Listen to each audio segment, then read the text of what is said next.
Bienvenue dans notre discussion. Aujourd'hui, on s'attaque à un monument. Un monument, oui, qui a littéralement façonné notre monde du travail. On parle des principes du management scientifique de Frederick Winslow Taylor, un livre publié en 1911.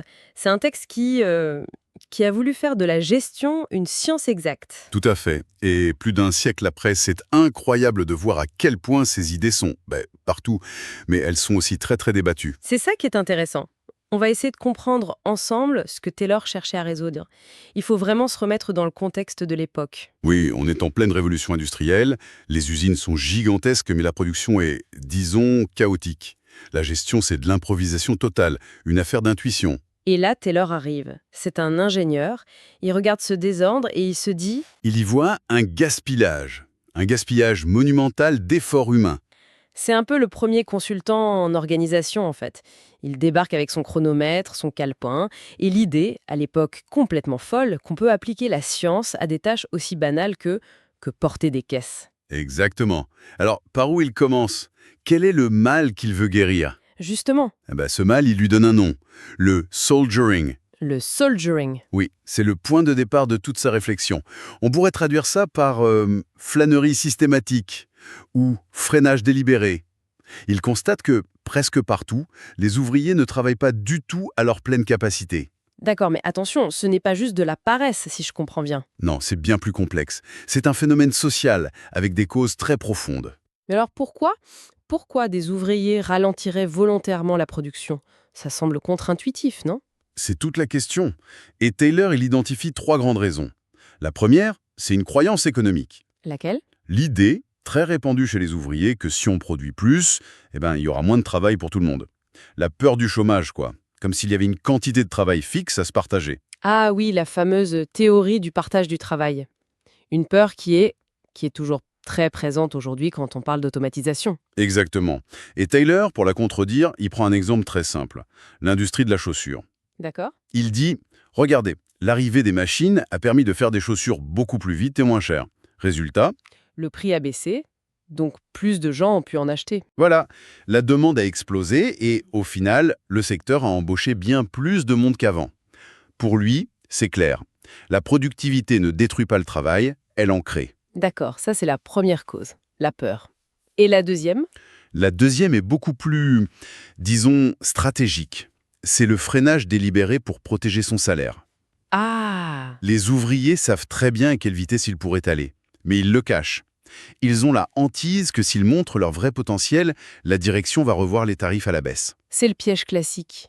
L'ouvrier se donne à fond une semaine, il gagne un peu plus. Et la semaine suivante, son chef lui dit « Ah, j'ai vu que tu pouvais faire 120 pièces, passons. Donc maintenant, le tarif est basé sur 120. » Et le voilà obligé de s'épuiser juste pour gagner la même chose qu'avant. Ça crée une méfiance terrible. Une guerre de tranchées, en fait. C'est exactement ça, une guerre de tranchées. Taylor raconte une anecdote géniale là-dessus. Un jeune caddie de golf, tout nouveau, tout plein d'entrain, Oui.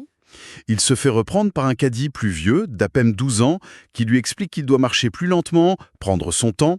Le nouveau ne comprend pas. Et l'autre lui dit « On est payé à l'heure, idiot. Si tu te dépêches, on finit plus vite et on gagne moins. » Le soldering, ça s'apprend très très jeune. C'est incroyable. Le système se protège lui-même. Et la troisième cause de cette inefficacité?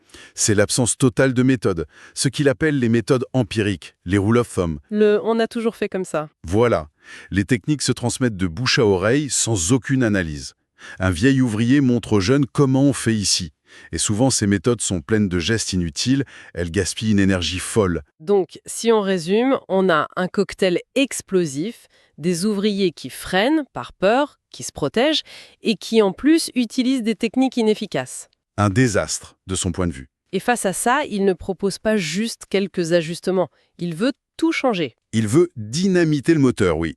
Il veut remplacer ce qu'il nomme le système d'initiative et d'incitation, en gros, dire aux ouvriers « faites de votre mieux, on vous donnera une prime », par une philosophie complètement nouvelle. Le fameux management scientifique. Exactement. Et ça repose sur 4 grands principes qui, en fait, redistribuent complètement les cartes. Alors, quels sont ces 4 piliers? Le premier, et c'est le cœur du réacteur, c'est de développer une science pour chaque élément du travail. Une science! C'est-à-dire? Fini l'après-prêt. On observe, on chronomètre, on décompose chaque tâche pour trouver la seule et unique meilleure façon de la faire, scientifiquement. D'accord, c'est le premier principe. Le deuxième. Le deuxième, c'est de sélectionner, former et développer l'ouvrier scientifiquement. Au lieu de laisser les gens apprendre sur le tas, la direction doit identifier la bonne personne pour la bonne tâche et lui enseigner méticuleusement cette meilleure façon. On sent la spécialisation à l'extrême qui arrive. Et le troisième. Le troisième, c'est de coopérer étroitement avec les employés. Il insiste beaucoup sur une entente cordiale pour s'assurer que le travail est bien fait selon la méthode. Et enfin, le quatrième, qui est peut-être le plus radical. Nouveau partage des responsabilités. La direction prend en charge tout le travail intellectuel. La planification, l'analyse, tout ce qui, avant, était laissé à la débrouille de l'ouvrier. C'est fascinant. Ça veut dire que la direction ne se contente plus de donner des ordres. Non, elle devient le cerveau de l'opération. L'ouvrier, lui, devient l'exécutant expert. C'est un transfert de charge mentale colossal de l'atelier vers les bureaux. Dans l'ancien système, 90% de la responsabilité, c'était l'ouvrier. Là, c'est du 50-50. Bon, ces principes sont clairs, mais ça reste un peu abstrait. Taylor, lui, était obsédé par la preuve par l'exemple. Comment il a montré que ça marchait en vrai? Ah, il a choisi des cas d'étude d'une simplicité brutale pour que personne ne puisse contester. Le plus célèbre, c'est celui de la Bethlehem Steel Company. La manutention de lingots de fonte. Voilà, on a une pile de 80 000 tonnes de lingots à charger dans des wagons. Une tâche, on ne peut plus basique. Quelle est la situation de départ? Une équipe de 75 hommes. En moyenne, chacun charge 12,5 tonnes par jour. C'est la norme. D'accord. Après son étude, Taylor arrive à une conclusion qui paraît complètement folle. Il calcule qu'un homme de première classe devrait pouvoir charger 47,5 tonnes par jour. Pardon. 47 tonnes et demie. C'est presque 4 fois plus. Comment c'est possible? Il veut les tuer à la tâche? C'est là que la science intervient. Et c'est totalement contre-intuitif. La clé, ce n'est pas de travailler plus dur, c'est de se reposer intelligemment. Se reposer. Oui. Son étude révèle ce qu'il appelle la loi du travail pénible. Pour une charge aussi lourde, un lingot de 42 kg, ces calculs montrent qu'un homme ne doit être en effort que 43% de son temps. Le reste du temps, 57%, il doit être en repos complet. Donc, pour être 4 fois plus productif, il faut passer plus de la moitié de son temps à ne rien faire. C'est incroyable. Le secret, c'est la planification scientifique des pauses. Alors pour tester ça, il choisit un seul homme, un immigré hollandais de Pennsylvanie, un certain Schmidt. Pourquoi lui? Parce qu'il est costaud, mais surtout parce qu'il est connu pour être très économe et donc très motivé par l'argent. Ça fait un peu froid dans le dos comme sélection. On cherche le bon paramètre humain. C'est très juste. Et le dialogue que Taylor rapporte est d'une franchise brutale. En gros, il lui dit « Schmidt, si vous faites exactement ce que cet homme vous dit, minute par minute, quand il vous dit de marcher, vous marchez. Quand il vous dit de vous asseoir et de vous reposer, vous vous reposez. Eh bien, vous gagnerez 1,85 $ par jour au lieu de 1,15. » 60% d'augmentation. Et Schmitt, il accepte? Il accepte. Et le jour même, avec un contremaître et son chronomètre, il charge ses 47,5 tonnes. Incroyable. Et Taylor insiste. Il rentre chez lui aussi frais que d'habitude. Victoire totale pour sa méthode. Mais c'est aussi là qu'on trouve une des phrases les plus terribles de Taylor. Ah oui? Il écrit que l'homme idéal pour ce travail doit être si stupide et flegmatique qu'il ressemble mentalement plus à un bœuf qu'à un homme. Aïe. Ça résume bien toute l'ambiguïté du personnage. Un génie de l'organisation, mais avec une vision de l'humain, discutable. C'est le moins qu'on puisse dire. Bon, il a prouvé qu'on pouvait optimiser un homme. Mais est-ce que ça marche aussi pour les outils? J'ai du mal à croire qu'on puisse réinventer l'appel. C'est son deuxième grand exemple, la science du pelletage. Et si, il va prouver qu'il y a une science derrière ce geste millénaire. Vraiment. Après des milliers de mesures, son équipe fait une découverte capitale. Il existe un poids de charge optimal pour une pelletée. Un poids optimal. Oui. La charge qui permet à un ouvrier de produire le maximum sur une journée entière. Et cette charge, c'est 21 livres, environ 9,5 kilos. C'est tout? Le secret, c'était juste le poids au bout du manche? Mais ce petit détail change tout.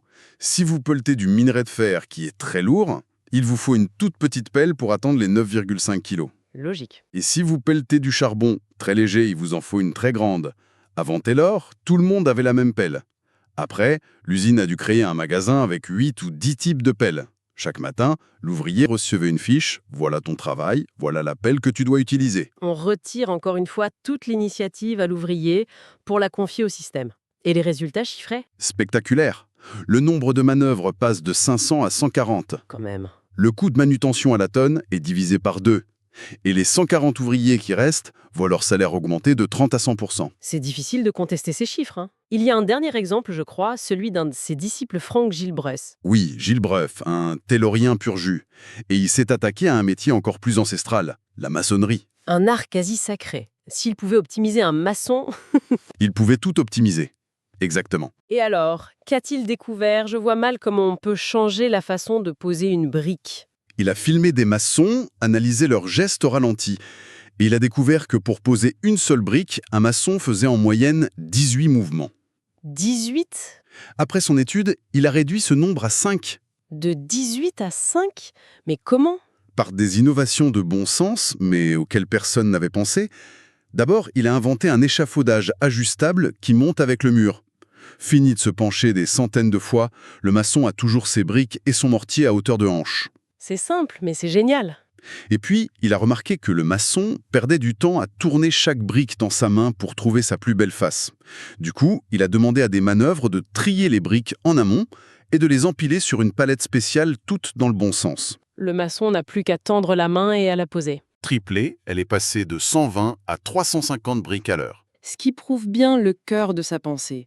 L'efficacité ne vient pas tant de l'effort de l'ouvrier. Mais de l'intelligence du système conçu par la direction. Tout à fait. Donc, si on rassemble tout ça, l'essence du taylorisme, c'est vraiment de remplacer l'habitude, l'approximation, par une étude scientifique du travail, le but étant de créer un système ultra efficace qui, dans son monde idéal, profiterait à tout le monde. C'est ça. Le patron gagne en productivité, l'employé en salaire. Et son héritage est immense, mais il est double. D'un côté, on ne peut pas nier que ces principes, l'optimisation, la mesure de la performance, c'est devenu l'ADN de notre économie. C'est partout. Et de l'autre côté, Taylor a écrit cette phrase à la fois prophétique et un peu glaçante. Laquelle? Dans le passé, l'homme a primé. Dans le futur, le système doit primer. Oula.